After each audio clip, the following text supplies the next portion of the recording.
안녕하세요. 인간은 고쳐 쓰는 게 아니라는 말을 절실히 깨달은 40대 여자입니다. 사람이라는 게 완벽할 수 없다는 거 저도 잘 알고 있습니다.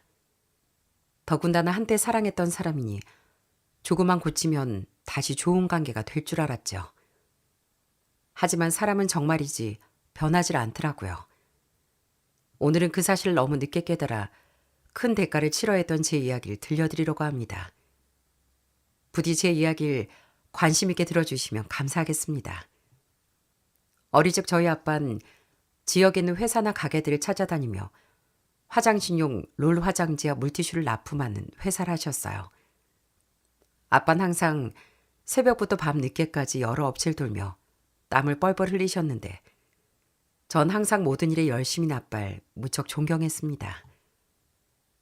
이게 그냥 평범한 휴지 같아 보여도 다 우리 가족들 먹여 살리는 보물들이다. 아빠 오늘도 열심히 일하고 올게. 내 강아지들. 저희 오빠도 그런 아빠가 멋있어 보였는지 어릴 때부터 늘 입버릇처럼 아빠 같은 사업가가 되겠다고 말하더라고요. 중고등학교 때는 아빠가 박스를 나르고 있으면 함께 돕겠다고 일손을 돕기도 하고요. 아빠, 저 나중에 어른 되면 아빠처럼 멋진 사장님 될 거예요. 두고 보세요. 아빠 회사보다 훨씬 큰 회사 만들 거니까. 오냐, 우리 아들이 당연히 아빠보다 훨씬 성공해야지. 아빠가 열심히 응원하마.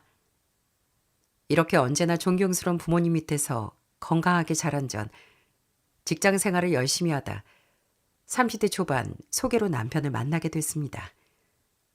당시 평범한 직장인이었던 남편은 아버지가 일찍 돌아가셔서 시어머니만 계셨는데 어머님은 어려운 환경 속에서도 조그만 국밥집을 운영하며 남편과 시누이를 힘들게 키우셨다고 들었습니다. 남편은 그런 환경 속에서도 기죽지 않고 참 바르게 자란 사람 같았고요. 남편은 저희 부모님을 처음 뵙는 자리에서도 전혀 주눅들지 않고 오히려 씩씩하고 당찬 모습을 보여주었습니다. 장인어른, 제가 비록 지금은 가진 게 많지 않지만 이거 하나만큼 확실하게 약속드릴 수 있습니다. 저 평생 수빈이를 위해 살겠습니다. 이 사람을 항상 최우선으로 위하고 존중하고 살게요. 그거 하나만큼 목숨 걸고서라도 약속드릴 수 있습니다. 사람 참, 무슨 목숨까지 거나. 내가 자네 마음 알겠네. 앞으로 우리 딸 잘 부탁하네. 아빤 남편의 다짐을 듣곤 허허 웃으시며 고개를 끄덕이셨죠. 그리고 남편에게 술 한 잔을 가득 따라주셨답니다.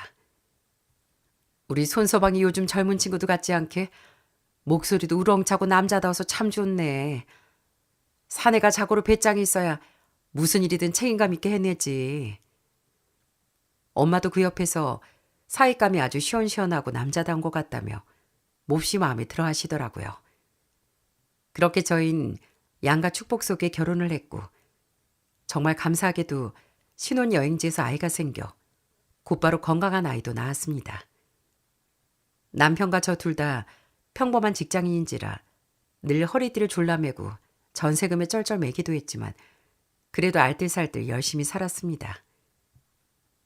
여보, 집주인이 이번에 또 전세금 올려달란 소리를 하던데 어떻게 하면 좋지? 또 이사갈 집을 알아봐야 하나? 집주인이 또? 일단 알겠어. 내가 집 좀 알아보고 안 되면 집주인하고 얘기 좀 해볼게. 그런데 저희 부모님은 저희가 전세살을 전전하는 모습이 늘 안쓰러우셨나 봅니다. 가뜩이나 그 무렵 둘째 아이까지 임신했을 때라 집 문제가 걱정이었는데 어느 날 아빠가 결단을 내리고 저희를 부르시더라고요. 이제 애도 둘인데 언제까지 이사만 다닐 거냐? 이제 안정적으로 집 하나 마련해 정착해야지. 내가 이어 보태줄 테니까 괜찮은 집으로 알아봐라. 장인어른, 정말 감사합니다. 제가 꼭 성공해서 장인어른 장모님께 효도할게요. 아빤 그렇게 선뜻 큰돈을 내어주셨고 덕분에 저희 부부는 처음으로 내 집 마련을 할 수 있게 됐습니다. 저희 시어머님도 소식을 들으시곤 사돈댁에 너무 신세진다며 어찌나 고마워하시던지요. 우리 집에서 나 아무것도 못 해줬는데 늘 사돈 어르신께 큰 도움을 받는구나. 죄송해서 이걸 어쩌노. 저희 시어머님은 비록 가진 거 많지 않아도 항상 정이 많고 따뜻한 분이었어요. 그런데 정말 황당하게도 어머님은 저희가 이사하고 얼마 지나지 않아 갑작스럽게 지병으로 세상을 떠나셨습니다. 뭔가 치료를 더 해보거나 다른 방법을 찾을 새도 없이요. 평생 시장에서 국밥을 파시며 고생만 하시다 가신 시어머님이 너무나 안타까워 저도 남편도 밤새 눈물만 흘릴 뿐이었답니다. 그런데 시어머님의 부골 들으신 아빠가 이번에도 정말 큰 도움을 주셨어요. 아빠는 아빠 회사 이름으로 장래에 필요한 물품과 인력을 전폭적으로 지원해 주셨습니다. 남들 보기에 그럴듯하게 회사 이름이 바뀐 장래용품과 근조 호황까지 여러모로 신경 써주셨어요. 덕분에 한산할 뻔한 시어머님의 장례식장은 그리 쓸쓸하지 않게 치러질 수 있었고요. 장인어른 정말 감사합니다. 저희 어머니 가시는 길에 외롭지 않게 이렇게 신경을 써주셔서 뭐라고 말씀을 드려야 할지 모르겠습니다. 장인어른 덕분에 저희 어머니도 가시는 길이 그리 쓸쓸하지 않으셨을 거예요. 그래 손서봐. 너무 슬퍼하지 말게. 사부인께서 평생 고생이 많으셨으니 좋은 곳으로 편안하게 가실 수 있도록 잘 배웅해드려야지. 내가 할 수 있는 거 뭐든 도울 테니 자네 마음 잘 추스르고 상주 자리 잘 지키게나. 아빠에게 정말 감사했던 건 그 뒤로도 시댁일이라면 무슨 일이든 아낌없이 도와주시고 마음을 써주셨다는 겁니다. 아마 다 절 생각해 사소한 부분까지 신경을 써주신 거겠죠. 전 아빠의 크나큰 사랑에 언제나 눈물이 핑 돌 정도로 죄송하고 고맙기만 했어요. 아빠 덕분에 시어머님의 장례식이 잘 끝나고 1년쯤을 넣어 남편의 누나인 신우이가 결혼하게 되었는데요. 그때 시댁 어르신들이 다 돌아가신 상황이라 신우 마음이 몹시 좋지 않아 보였습니다. 그런데 그때도 아빠가 제일 먼저 손을 내미시더라고요. 사돈처녀 일이면 우리 가족 일 아니냐. 당연히 집안 어른이 나서야지. 아빤 혼주 자리가 비어서 신우이가 민망해하지 않도록 결혼식 날 아침 일찍부터 정장을 차려입고 식장에 나타나셨어요. 뿐만 아니라 하객도 많이 불러주시고 식장 로비에서 사돈 어른들과 나란히 서서 하객들을 맞이하며 친정 아버지 역할을 자처하셨어요. 잔뜩 긴장해서 대기실에 앉아있는 신우에게도 다정하게 말씀해 주셨고요. 신우인 아빠의 그 따뜻한 말 한마디에 결국 결혼식도 올리기 전부터 눈물을 흘렸답니다.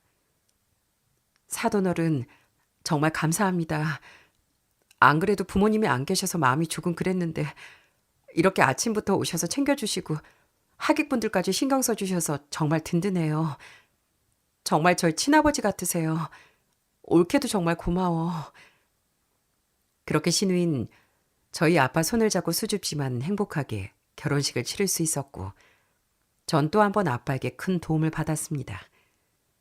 항상 부모님께 도움만 받고 살다 보니 언제나 효도하려나 싶었는데 그 뒤로 또 한 번 아빠에게 신세진 일이 있었어요. 남편에겐 오래전부터 타던 차가 있었는데 그 차를 탄 지 벌써 13년도 넘어 아주 낡은 상태였거든요. 그러다 하루는 부모님을 모시고 저희 부부까지 다 함께 기분 좋게 벚꽃 구경을 나선 적이 있었답니다. 다들 잔뜩 들떠 한창 도로를 달리고 있는데 그만 다른 차와 쌍방 과실로 쿵하고 접촉사고가 나고 말았습니다. 하필 상대방 차는 고급 외제차였는데 거기서 저희보다 한참은 젊어 보이는 남자가 내리더니 다짜고짜 인상을 쓰며 남편에게 소리를 지르더라고요. 야, 이 자식아. 운전 똑바로 안 해? 눈을 어디다 두고 다니는 거야? 당신 신호 위반해서 박은 거잖아. 아니, 이게 무슨 신호 위반입니까? 난 황색불 켜졌을 때 직진해서 들어간 건데. 그리고 왜 소리부터 지르고 그래요? 그러자 그 남자는 남편의 차를 훑어보더니 기가 차다는 듯이 코웃음을 치더라고요. 어디서 이런 똥차 끌고 나와서 도로를 막고 난리야?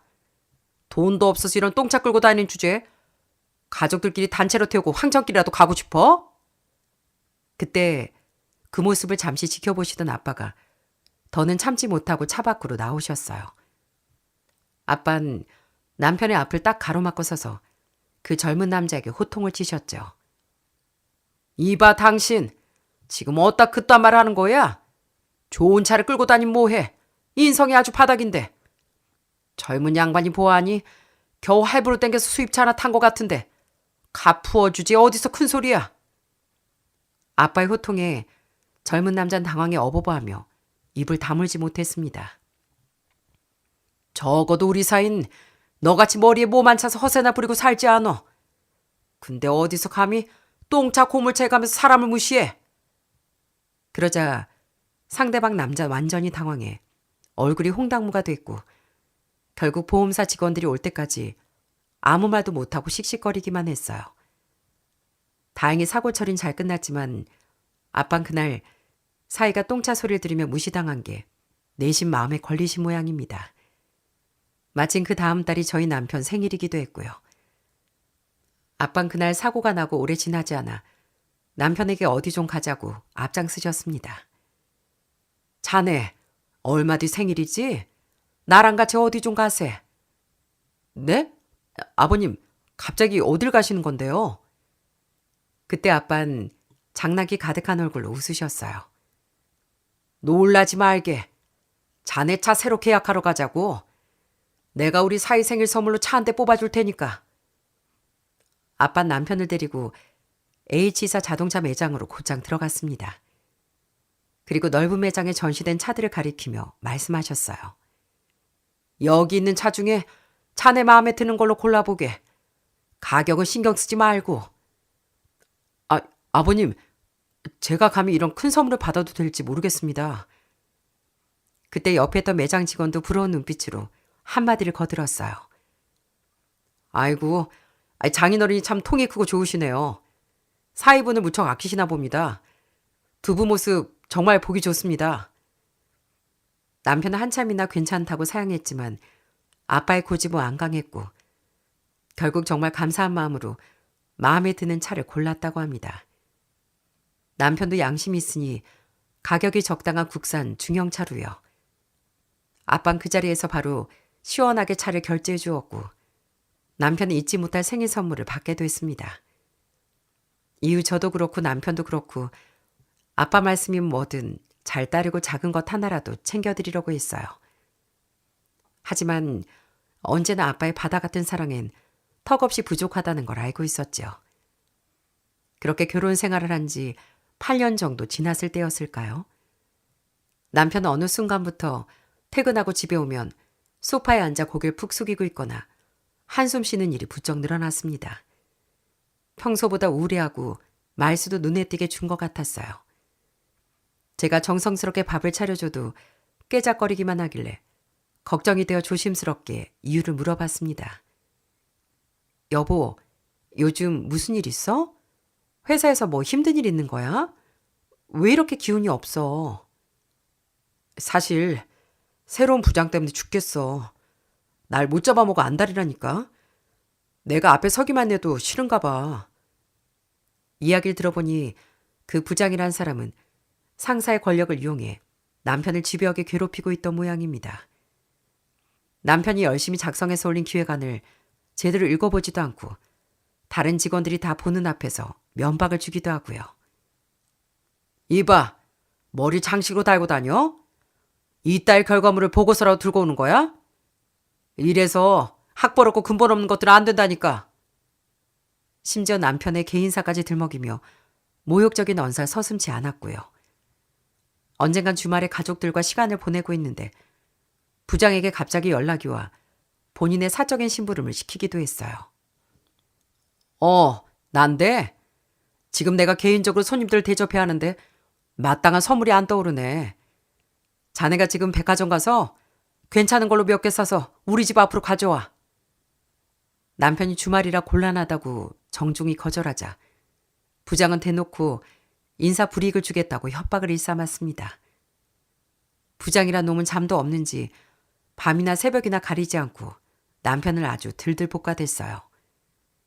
송 과장, 내일 아침 출근 전까지 보고서 데이터 전부 수정해서 내 책상에 올려놔. 못해오면 내일부터 아주 자네 책상 뺄 줄 알아. 덕분에 남편은 밤새 잠도 못 자고 노트북 앞에 앉아 머리 싸매야 했습니다. 하지만 제일 결정적인 사건은 따로 있었는데요. 부장은 이젠 남편을 투명인간 취급하며 부서 내에서 따돌리기까지 했습니다. 중요한 회의 일정을 남편에게만 일부러 공유해주지 않거나 부서 전체 회식 자리에서 남편만 속 빼놓고 이동하는 치졸한 짓을 반복했어요. 어라? 송 과장도 왔네? 난 자네 바쁜 줄 알고 안 부른 건데. 자넨 참 먹을 것도 많아. 기가 막히게 공짜밥 냄새를 맡고 온 걸 보니까 앞으로 개코라고 불러야 되나? 남편이 이런 지속적인 갑질과 언어 폭력에 극심한 스트레스를 받았고 결국 원형 탈모와 이명 증상까지 겪으며 몸까지 망가져버렸습니다. 전 점점 말라가는 남편을 두고 볼 수 없었고 결국 제가 먼저 나서서 말했어요. 여보, 회사 간두자. 그깟 회사 안 다니면 그만이지. 당신 몸 상해가면서까지 다닐 이유 없어. 그냥 그만하자. 그 이후 남편은 오랜 고민 끝에 사직서를 제출하고 그 지옥 같은 직장을 그만두게 됐습니다. 아빤 사위가 직장을 그만두었다는 소식을 듣자마자 한 걸음에 저희 집으로 달려오셨어요. 사위, 오늘 나랑 술이나 한잔하세. 사람이 살다 보면 이럴 때도 있고 저럴 때도 있는 거지. 뭘 그렇게 고개를 숙이고 있나. 아빤 한참이나 남편과 술잔을 나누며 고민도 들어주고 계속 위로를 해주시더니 문득 뭔가 생각났다는 듯 남편에게 물으시더라고요. 자네 지갑이 있지? 이리 좀 줘보게. 남편이 얼떨결에 지갑을 건네자 아빤 아빠 지갑에서 빳빳한 현금 50만 원을 꺼내 남편의 지갑에 넣어주시더군요. 아버님, 아닙니다. 괜찮습니다. 가뜩이나 쉬고 있는 처지에 어떻게 돈까지 받을 수 있겠어요. 그러니까 받으라는 거야. 남자가 자고로 지갑에 돈이 두둑하게 있어야 기도 안 주고 어깨 펴고 다니지. 앞으로도 기죽지 말고 힘내란 뜻이니까 요긴하게 쓰게나. 그때 이미 얼큰하게 술에 취한 남편은 장인어른께 항상 신세만 진다며 눈물까지 보였고 아빤 그런 사이를 보며 껄껄 웃으셨습니다. 사실 아빠가 사이를 이렇게까지 끔찍하게 챙기시는 이유가 있었어요. 아빠는 일찍 아버님을 여의고 홀어머니 밑에서 자란 사이가 못내 가슴 아프고 안쓰러우셨던 것 같습니다. 남편도 그런 아빠의 따뜻한 마음을 잘 알기에 다시 마음을 다잡고 열심히 새 일자리를 구하러 다녔어요. 그렇게 수십 군데 이력서를 넣은 끝에 다행히 다른 회사에 다시 취업할 수 있었고요. 하지만 불행하게도 남편은 새로 옮긴 직장에서도 쉽게 적응하지 못하고 겉돌기 시작했습니다. 이전 직장에서 받은 상처가 트라우마로 남았는지 상사나 동료들이 조그만 큰 소리를 내거나 업무 지적을 해도 남편은 가슴이 두근거리고 식은땀을 흘리며 극도로 불안해하더라고요. 마음의 병이 낫지 않은 상태에서 바로 재취업을 한 탓에 남편은 계속 적응하지 못했고 결국 또다시 사직서를 내고 돌아왔습니다. 두 번째 회사까지 그만두고 한참을 집에만 박혀있던 남편은 하루는 결심을 굳힌 듯 진지하게 말을 꺼냈습니다. 여보, 아무래도 난 조직 생활엔 더는 적응 못할 것 같아. 매번 생활비도 제대로 못 갖다 주고 매번 단체 생활에 문제가 있는 나 자신을 보는 것도 너무 괴로워. 그래서 말인데 나도 이제 사업을 한번 해볼까 싶은데 당신 생각은 어때? 저는 갑작스런 사업 얘기에 깜짝 놀라 남편을 쳐다봤습니다. 여보, 당신 평생 직장 생활만 해봐서 사업은 한 번도 안 해봤잖아. 근데 갑자기 무슨 사업을 한다는 거야? 그게 나 아는 선배가 유통사업을 크게 하는데 그 주류 사업 있잖아. 술집이나 음식점 같은 데 술 납품하고 그러는 업체 말이야. 마침 선배가 동업식으로 같이 운영하자고 제안을 했어. 주류 유통이 마진도 되게 많이 남고 사업성이 엄청 좋대. 신난 남편과 달리 전 돈이 한두 푼 드는 일이 아닐 텐데 싶어 걱정이 앞서더군요. 결국 이 이야기는 아빠의 귀에까지 들어가게 됐고 아빠는 남편을 집으로 부르셨어요. 자네가 주류 유통 사업을 하고 싶어 한다고 들었네. 직장 그만두고 갑자기 사업을 결심한 이유가 뭔가? 남편은 긴장한 기색이 역력했지만 이내 아빠에게 속마음을 털어놓았습니다. 아버님, 아무래도 전 직장생활 체질이 아닌 것 같습니다. 애들도 하루가 다르게 커가는데 언제까지 이렇게 놀 수만도 없고 뻔한 월급쟁이보단 저도 사업 한번 제대로 해보고 싶습니다. 사업이라는 게 겉보기와는 다르게 참 험난한 길인데 자네가 알아보기에 그 주류 유통이라는 게 정말 사업성이 있는 겐가? 그러자 남편은 준비해온 자료까지 꺼내며 대답하더라고요. 예, 아버님. 지금 시장 상황이나 거래처 확보 가능성을 다 알아봤는데 깃들만 잡히면 정말 괜찮을 것 같습니다. 근데 그게 사업을 시작하려면 당장 들어가는 돈이 좀 필요해서요. 남편이 말을 잇지 못하고 망설이자 아빤 답답하다는 듯 남편을 채근하셨습니다. 왜 말을 못하고 그렇게 끙끙 앓고 있나? 창인한테 말 못할 게 뭐가 있다 그래? 편안하게 한번 말해보게. 그래서 얼마 정도가 필요한 건가? 그게 우선 5억 정도 필요할 것 같습니다. 일을 시작하려면 대출도 좀 받아야 하고 여러 명이 동업하는 식으로 하는 거라 제 지분을 채우려면 그 정도 금액은 있어야 할 것 같아요. 5억이란 소리에 아빠는 순간 아무런 말씀도 하지 못하셨습니다. 아무리 아빠가 오랫동안 사업을 하셨다고 해도 5억이 쉽게 내어줄 수 있는 돈이 아니었으니까요. 아빠는 그날 이후로 깊은 고민에 빠지셨습니다. 그 큰 돈을 사위에게 주는 게 과연 맞는지 걱정이 꼬리에 꼬리를 물었죠. 하지만 아빠는 평소 성실하고 남자다웠던 사일 다시 한번 믿어보기로 하셨습니다. 얼마 뒤 아빠는 남편을 다시 불러 두꺼운 통장을 툭 내놓으시더라고요. 자네, 내가 자네 믿고 그 5억 내어줄 테니까 기죽지 말고 멋지게 한번 성공해보게나. 대신 자네도 마냥 쉽게 생각하지 말라는 의미로 차용증은 작성할 거야. 장인어른, 당연하신 말씀입니다. 제가 정말 멋지게 성공해 보이겠습니다. 남편은 몇 번이고 고개를 숙이며 반드시 성공하겠다고 다짐하고 또 다짐했습니다. 그리고 곧바로 차용증을 작성했고요. 그 이후 아빠의 전폭적인 지원을 받은 남편은 정말 발에 땀이 나도록 열심히 일했습니다.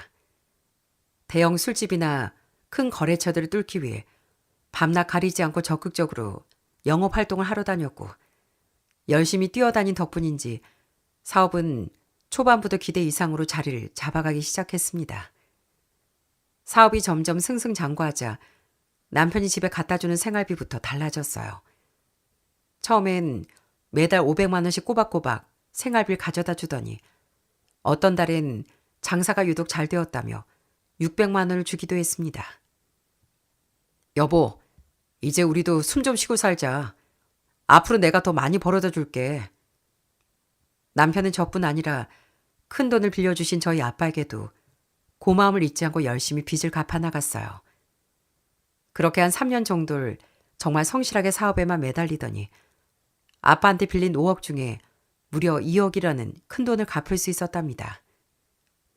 아버님, 이번 달에도 돈 조금 넣었습니다. 확인해 보십시오.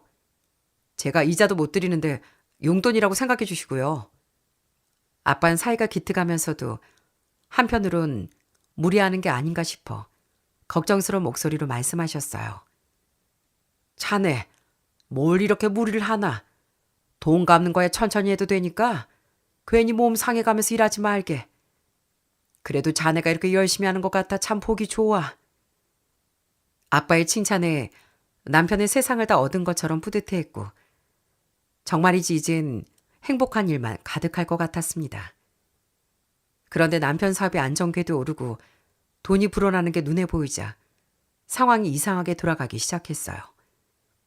그렇게 성실하고 정직했던 남편이 어느 순간부터 점점 딴 사람처럼 변해가는 거죠. 하루는 계속 남편 전화기가 울리는 것 같더니 평소와 달리 깜짝 놀라며 베란다로 나가 저 몰래 속닥거리며 통화를 하더라고요. 제가 누구냐고 물어보려고 하자 남편은 다급히 전화를 끊으며 제 눈을 피했습니다. 그러더니 정말 수상하게 늦은 밤중에 갑자기 외출 준비를 하기 시작했어요. 여보, 이 시간에 어딜 가? 무슨 일 있어? 나 서울 좀 갔다 올게. 거래처 사장들이랑 급하게 만날 일이 생겼어. 당신 나 기다리지 말고 먼저 자. 평소엔 늘 무슨 일이 있는지 조목조목 말해주던 사람이 숨기는 게 있는 것 같자 전 또다시 물을 수밖에 없었죠. 갑자기 서울엔 왜 가는데? 출장 치고 시간이 너무 늦은 거 아니야? 누구 만나러 가는지 제대로 말해줘. 그러자 남편은 획 돌아서서 갑자기 버럭 소리를 지르는 겁니다. 아이, 비즈니스를 하니까 왜 이렇게 여자가 말이 많아? 내가 알아서 돈 벌어다 주면 되는 거지. 뭘 그렇게 시시콜콜 따지고 들어. 나 혼자 즐기자고 이래? 다 먹고 살자고 이러는 거 아니야. 남편 말이 전 너무나 서운하고 속상했습니다. 저도 아이들 키우며 직장에 다니는데 단지 돈을 좀 더 벌어다 준다는 이유만으로 절 무시하고 입을 막으려는 태도가 어이가 없었거든요. 뿐만 아니라 남편은 어느 순간부터 온몸에 명품을 두르고 다니기 시작했습니다. 머리부터 발끝까지 수백만 원짜리 명품 정장과 시계, 구두까지 신고 다니며 무슨 졸부처럼 그렇게 돈 자랑을 하고 다니더군요. 하루는 백화점 쇼핑백을 한가득 들고 오길래 기가 차서 한마디를 했습니다. 당신 요즘 장사 좀 잘 된다고 너무 과소비하는 거 아니야? 우리 아직 아빠한테 갚아야 할 돈도 많이 남았잖아. 참, 당신 이 바닥 몰라 그래. 내가 없어 보이면 당장 거래처 떨어져 나가. 이 정도 명품은 나 잘 나간다고 보여주는 명함 같은 거야. 심지어 남편은 매일 밤늦게까지 술을 퍼마시고 새벽이 돼서야 비틀거리며 집으로 들어왔습니다. 애들이 어떻게 커가는진 관심도 없었고요. 애들이 아빠 얼굴 다 잊어버리겠어. 주말 하루라도 좋으니까 술 좀 그만 마시고 애들이랑 같이 있어주면 안 돼? 내가 뭐 밖에서 노는 줄 아냐? 다 술집 사장이나 유흥주 좀 인맥 관리하느라 간이 썩어가면서 비즈니스 하는 거야. 알지도 못하면서 왜 이렇게 사람을 달달 볶아? 정말 돈맛을 보더니 남편은 자식들조차 안중에 없는 인간이 되어버렸습니다. 애들이 몇 학년인지 지금 몇 살인지조차 기억을 못하더라고요. 참다 못한 제가 하루는 퇴근한 남편을 붙잡고 따져 물었습니다. 당신 우리 애들 지금 몇 살인지는 알아? 애들 생일이 언제인지 기억이나 하냐고. 아, 바빠 죽겠는데 뭘 그런 걸 물어봐. 바쁘다 보면 좀 까먹을 수도 있는 거지. 당신도 참 할 일도 없다. 애들 일도 까먹을 정도니 결혼 기념일 역시 마찬가지였어요. 전 그래도 결혼 기념일이니까 오랜만에 아이들은 친정에 잠깐 맡기고 둘이 오붓하게 외식이라도 하며 예전처럼 다정한 시간을 보내고 싶었어요. 그래서 남편에게 미리 말까지 해두었건만 남편은 기념일 당일 밤늦도록 집에 들어오지도 않는 겁니다. 제가 전화를 걸자 수화기 너머로 시끄러운 음악 소리와 사람들의 웃음소리가 대신 들리더라고요. 여보, 오늘 우리 결혼 기념일이라고 했잖아. 어디야? 언제 들어와? 나 오늘 직원들이랑 단체 회식이 있어. 거래처 사장들도 같이 있는 자리라 도저히 빠질 수가 없다고. 그러니까 나 찾지 말고 당신 혼자 뭐 좀 시켜 먹고 먼저 자. 남편은 그렇게 전화를 뚝 끊어버렸고 그날 새벽이 다 되도록 연락 한 톡이 없더라고요. 심지어 남편은 저희 아빠에게 받은 은혜마저 까맣게 잊어버린 듯 굴었습니다. 얼마 뒤 아빠 생신날이라 같이 식사라도 하자고 물었는데도 남편은 건성으로 대답하며 기어이 아빠 생신 자리조차 참석하지 않았어요. 아빠가 사위 얼굴 한번 보고 싶다고 전화를 하셨을 때도 남편의 태도는 오만하기 짝이 없더라고요. 장인어른, 제가 요즘 사업 때문에 눈코 뜰 새 없이 바빠서요. 나중에 시간 나면 갈게요. 아니, 그런데 아버님은 요즘 왜 이렇게 절 자주 찾으시는 거예요? 저 그렇게 한가한 사람 아닌데요. 감히 저희 아빠에게 귀찮다는 투로 대충 말하는 남편을 보며 아주 피가 거꾸로 솟는 것 같더라고요. 이런 남편의 무례함은 점점 더 심해져 갔습니다. 남편은 명절 전날 밤 늦게까지 거래처 사장들과 유흥주점에서 진탕 술을 퍼마시곤 명절 당일 아침 엄마에게 전화를 걸어 뻔뻔하게 변명을 늘어놓더라고요. 장모님, 어제 과음을 좀 했더니 몸이 너무 안 좋아서 도저히 못 갈 것 같습니다. 저 기다리지 마시고 먼저 식사하세요. 그때 남편의 태도는 어른에 대한 최소한의 예의도 미안함도 전혀 묻어있지 않았죠. 저희 엄마는 속이 상하면서도 사이 몸이라도 상했을까 봐 걱정하셨지만 저는 더는 참을 수가 없겠더라고요. 그날 전 집에 가자마자 돌아온 남편과 크게 한판 붙었습니다. 당신 그러고도 사람이야? 우리 아빠가 당신한테 어떻게 해줬는데 감히 그딴 소리를 해? 명절에 술 처먹고 안 오는 게 제정신이야? 그런데 남편은 오히려 눈을 부릅뜨고 적반하장으로 소리를 지르는 겁니다. 내가 누구 때문에 이렇게 밤낮 없이 술을 마시는데 돈 500만 원, 600만 원씩 척척 갖다 주니까 눈에 뵈는 게 없냐?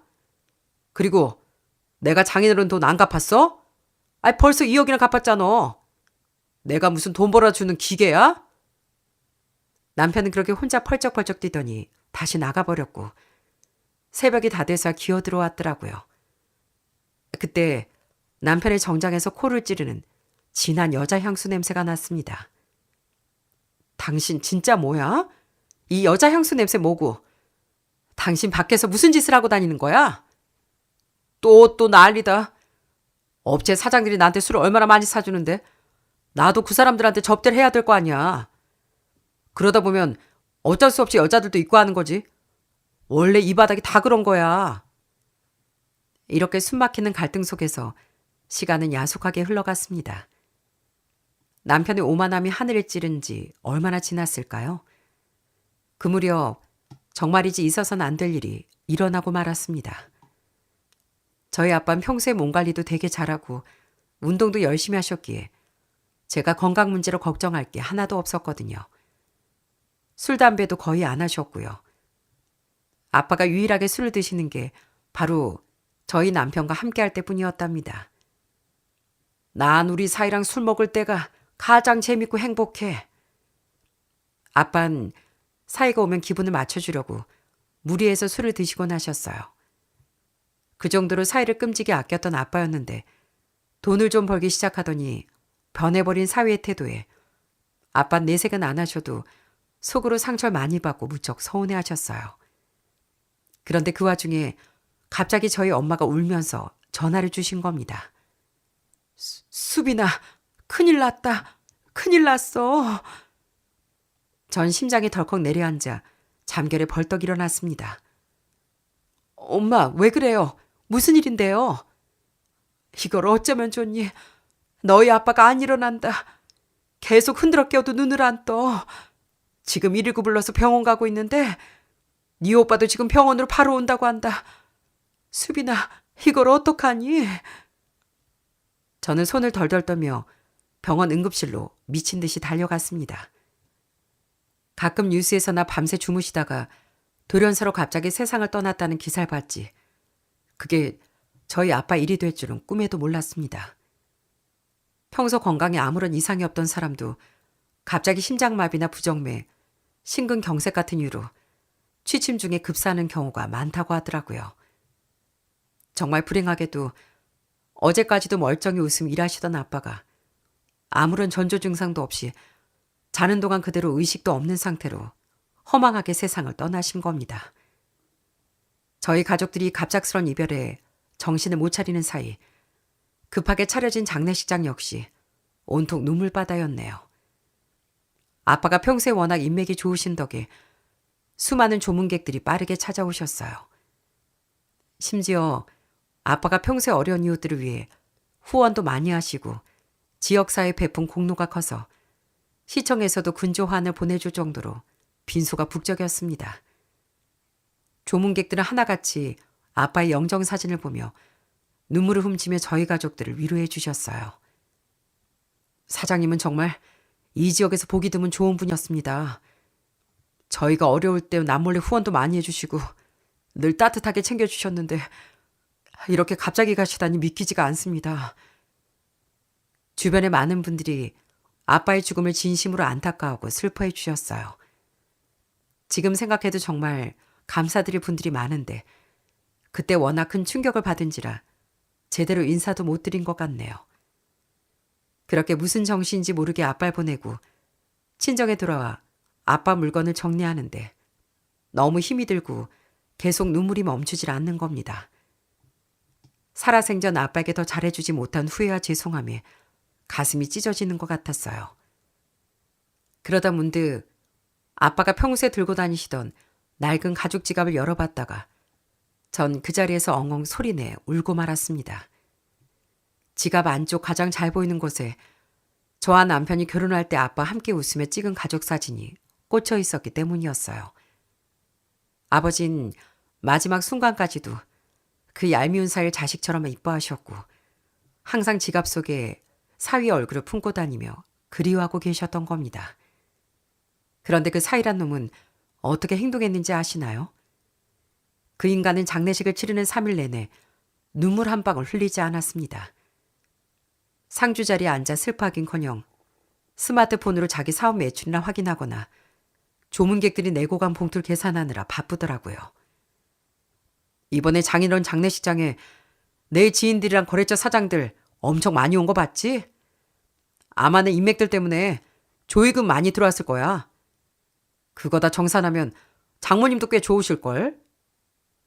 저희 아빠가 돌아가셨는데 그것도 자기를 친아들처럼 챙겨주고 사업 자금까지 대준 장인이었는데 계속 돈돈거리는 그 인간을 보며 소름이 끼치더라고요.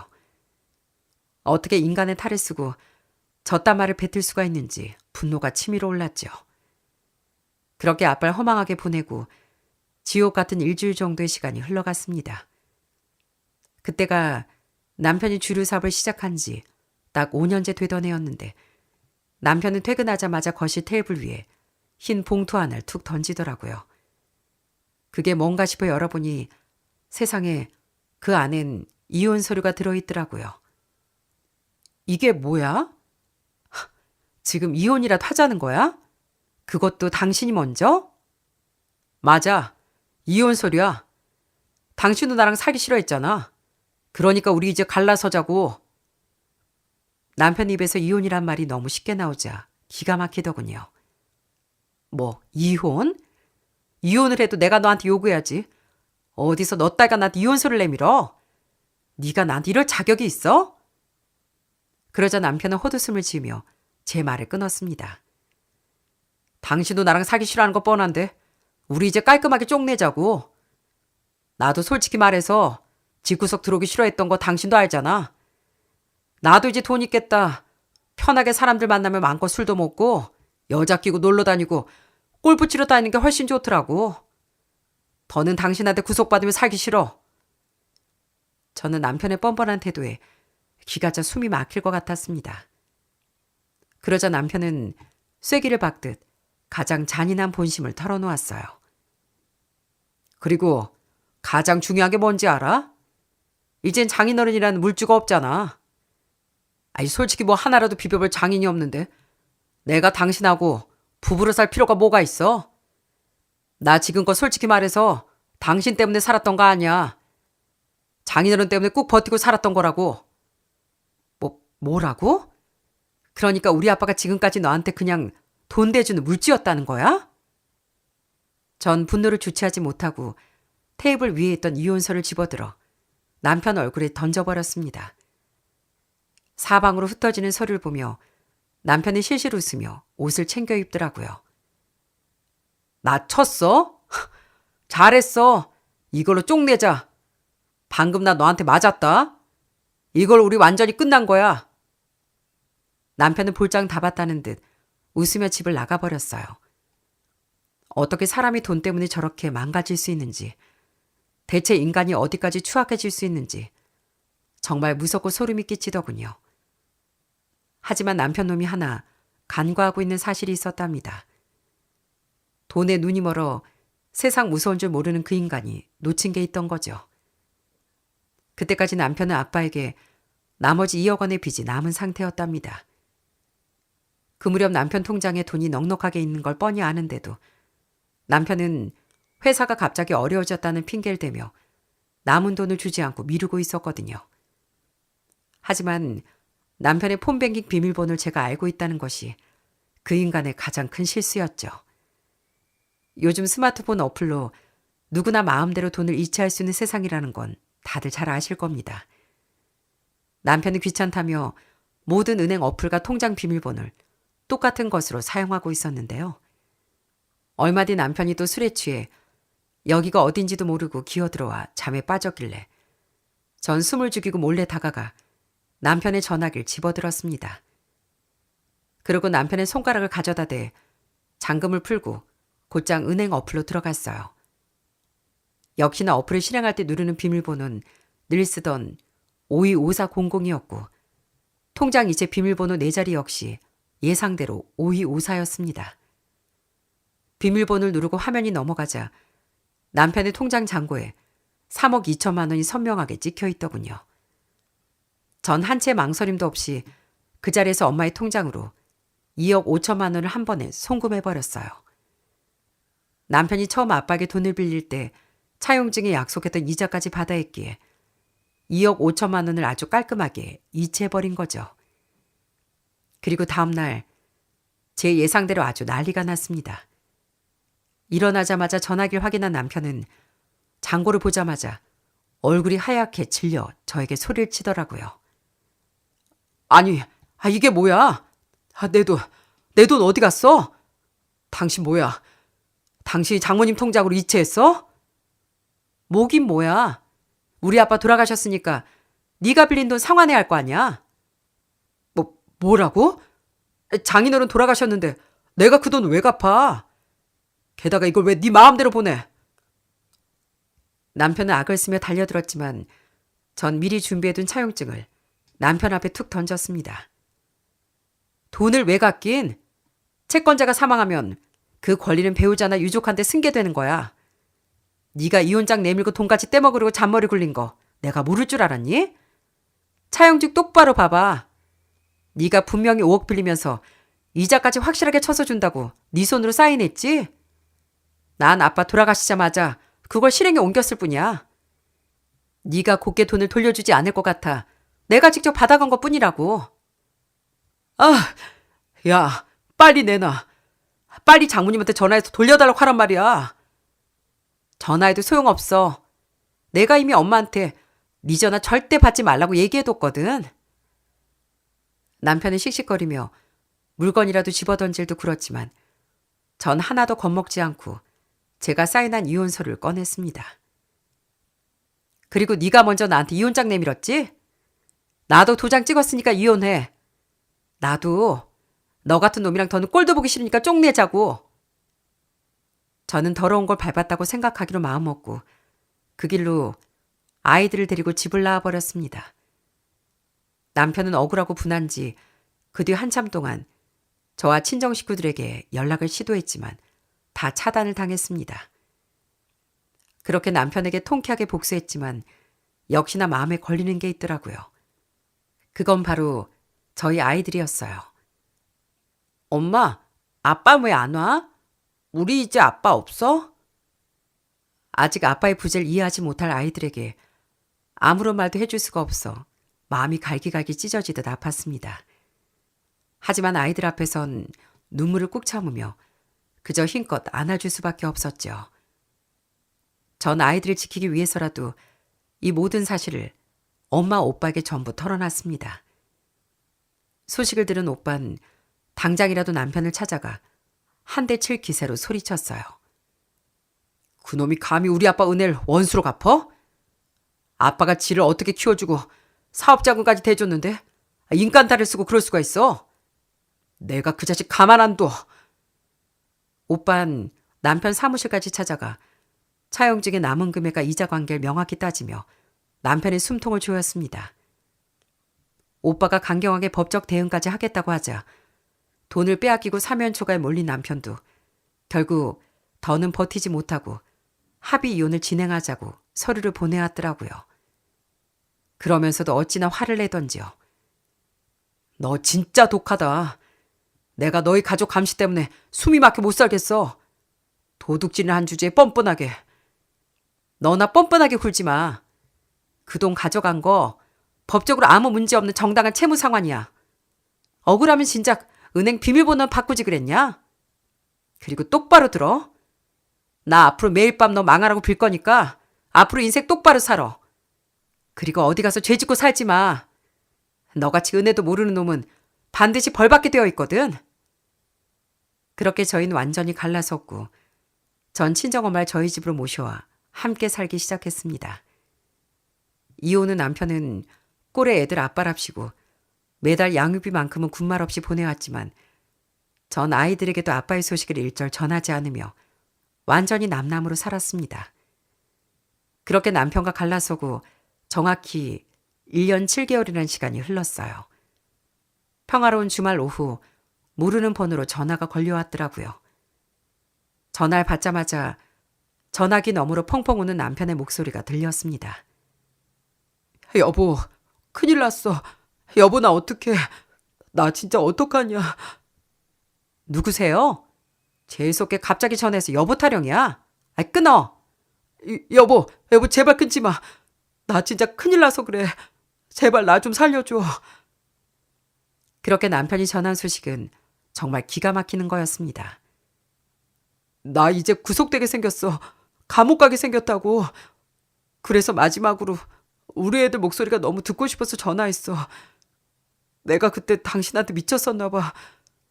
내가 지금까지 무슨 짓을 하고 산 건지 모르겠어. 우리 애들이 너무 보고 싶어. 남편은 엉엉 울며 말을 잇지 못했습니다. 술에 취한 것도 아닌데 절박하게 우는 그 모습이 참 기가 막히더라고요. 뭔가 싶어 들어보니 남편이 하루아침에 구속될 위기에 처한 이유는 정말 황당하더군요. 남편이 선배와 동업한다며 뛰어들었던 그 주류 유통회사는 겉으론 멀쩡한 주류 업체처럼 보였지만 실상은 뒤에서 온갖 더러운 장난질을 치던 업체였나 봐요. 남편이 밤마다 비즈니스 핑계로 서울을 오갔던 비밀은 정상적인 거래가 아니라 불법 무자료 거래였습니다. 남편은 서울 지역에 있는 주류 도매상들로부터 세금 계산서나 아무런 자료 없이 국산 양주를 9,000박스 넘게 공급받았다네요. 그리고 그걸 그대로 저희 지역에 있는 대형 유흥업소나 술집들에 몰래 팔아넘기는 수법을 썼던 거죠.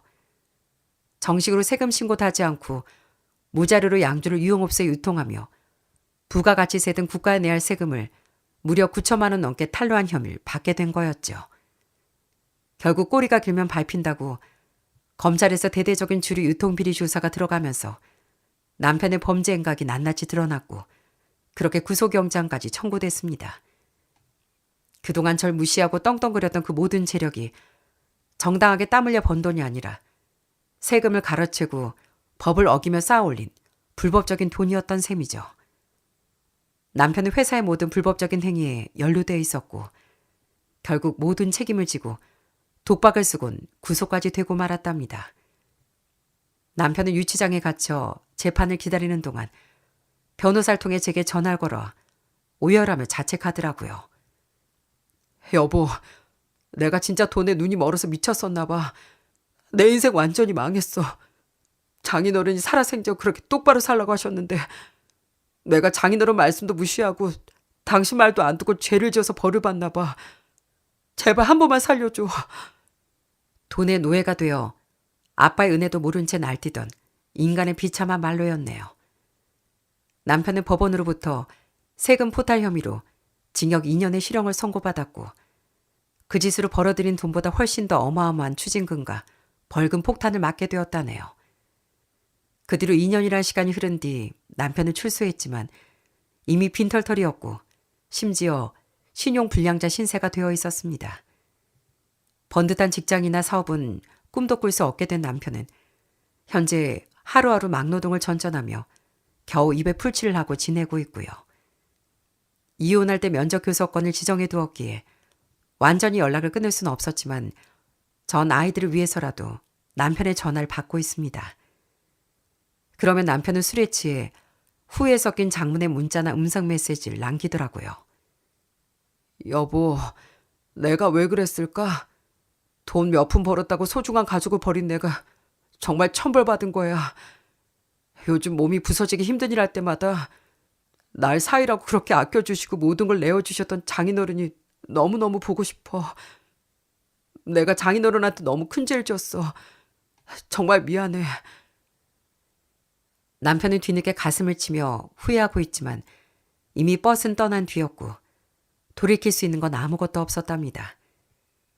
요즘도 가끔 맑은 하늘을 올려다볼 때면 절 끔찍이 사랑해 주셨던 아빠가 너무나도 그립고 눈물이 날 것 같아요. 사위를 친아들처럼 아끼고 도와주셨던 아빠의 따뜻한 눈빛이 아직도 가슴에 선하고요. 제가 오늘 이렇게 사연을 보낸 이유는 세상의 돈이 전부가 아니라는 말씀을 꼭 드리고 싶어서였습니다. 아무리 눈앞에 큰 돈이 있더라도 절대 죄짓고 살지 말고 자신에게 가장 힘들 때 손을 내밀어준 소중한 사람들에 대한 의리와 은혜만큼은 저버리지 말고 살아야 되잖아요. 전 남편처럼 은혜를 배신한 끝은 결국 비참한 최후뿐이었어요. 비록 지금은 남남이 됐지만 전 남편도 이젠 제발 정신 똑바로 차리고 그저 성실하게 살아가길 바랄 뿐입니다. 늘 주변의 소중한 가족들과 여러분도 행복하고 정직한 하루를 보내시길 진심으로 바라겠습니다. 그럼 제 사연 들어주셔서 정말 감사합니다.